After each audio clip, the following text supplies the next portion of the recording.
Live and direct, Moose Gallery, you know what I'm saying? Outside the lines with the brother Shabaam, Sahdeeq. Say it right. That's dub. Add on to it, brother. Because this is what I was asking before.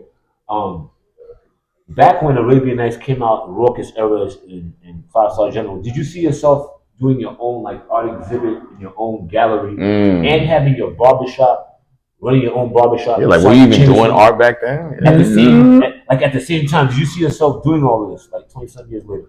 Nah, I wasn't really. When I was on Raucous and doing all that stuff, I wasn't focused on art. I think the art came while I was in prison, and after prison, I got really serious with it. You know what I'm saying? I did like 3 paintings when I first came home, and they sold right away, and I was like, oh, okay, this is lucrative. People like it. So I did a few more, and I just kept rolling from there, elevating. You know what I mean? So you think that you getting locked up was like just part of your journey? Yeah, it was definitely part of my journey, man. It was definitely, you know what I mean, a focus moment. The same thing with the barbering is like I came home, and because of some of these charges that I had, I couldn't really get a straight up job. So I had to find a way to get paper. And barbering was an extension of my art. Yes. If you think about it, it's still just straight lines, it's blends, it's, you know what I'm saying, tones. That's deep right there. Yeah. Some architect shit. Yeah. Architect on people. Facts, you know what I'm saying? Pause, but you know what I'm talking about. You know what I mean? So it was like I had to get a profession, a trade that I was able to do without getting background checks or whatever. My record was kind of filthy. You know what I mean? So barbering was it. You know what I mean? I didn't. Gotta respect that. Gotcha. I wish I knew back then when I was, you know, running through some of that music industry paper that I could have opened a barbershop. I never had that financial training. You know what I'm saying? Yes. I never knew that I could go down south and buy a big house for. Yeah, that brings me to another question that you say that. Right. Do you feel like we have like a generation that's kind of missing before us that didn't give us this like this knowledge or hands-on experience to let us know that we could do things like this? Because we have to find out like the hard way a lot. You know what I mean? I think they didn't know themselves. You know what I'm saying? Yeah. That's what I think. You know, like lack of guidance. You think? I think that should be part of high school curriculum, man. It should be financial literacy, man. We had home economics, we had shop. You know what I'm saying? We should have had like a financial literacy. To teach you when to put the course, like the dot on the calendar, the rent is due, the phone bill is due.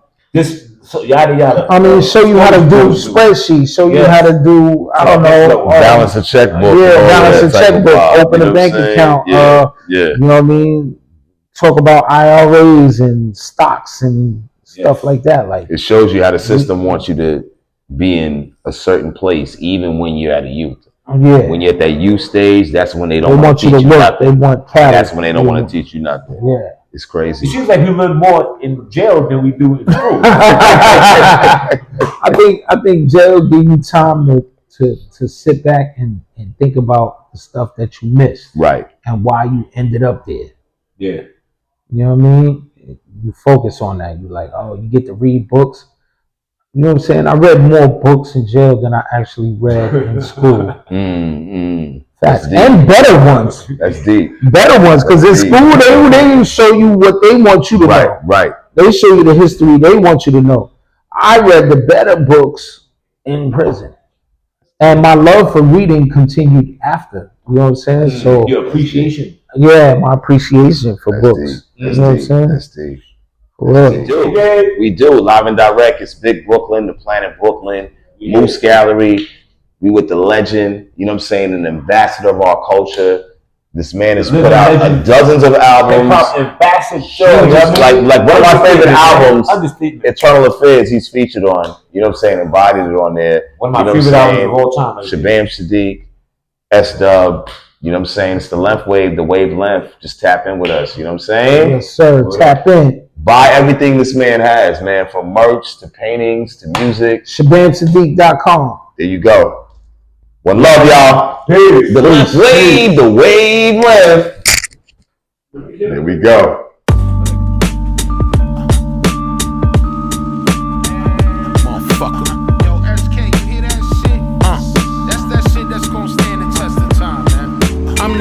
The closer, the alpha and omega. Cooking songs, season the track up with enough flavors. Back in the days, I never played them games like Sega. Blinders on, focus on nothing but the paper. Used to play by the mold rules they taught me by the bodega. But now it's new rules, federales, I had you later. I'm from the city of iron horses and skyscrapers. Corrupt cops, wild teenagers, and nosy neighbors. From Medina to New Jerusalem, on a PATH train. Back dripping markers, stay right my name. This was the 90s, find me at an open mic gripping it, sipping drinks, piecing in our black books, kicking it. I was perfecting flows when you was home playing with G.I. Joes. I was running the street when you was home eating Cheerios. We was slinging O's, hopping cabs, bagging hoes, sneaking in the Palladium, watching the dopest shows. Now we grown, responsible for our own kids. Rent time, car note, lights on, pay bills. Passport filled, stand from the moves we made. Split for that high grade, mics on, rhymes laid. Fake MCs get slayed.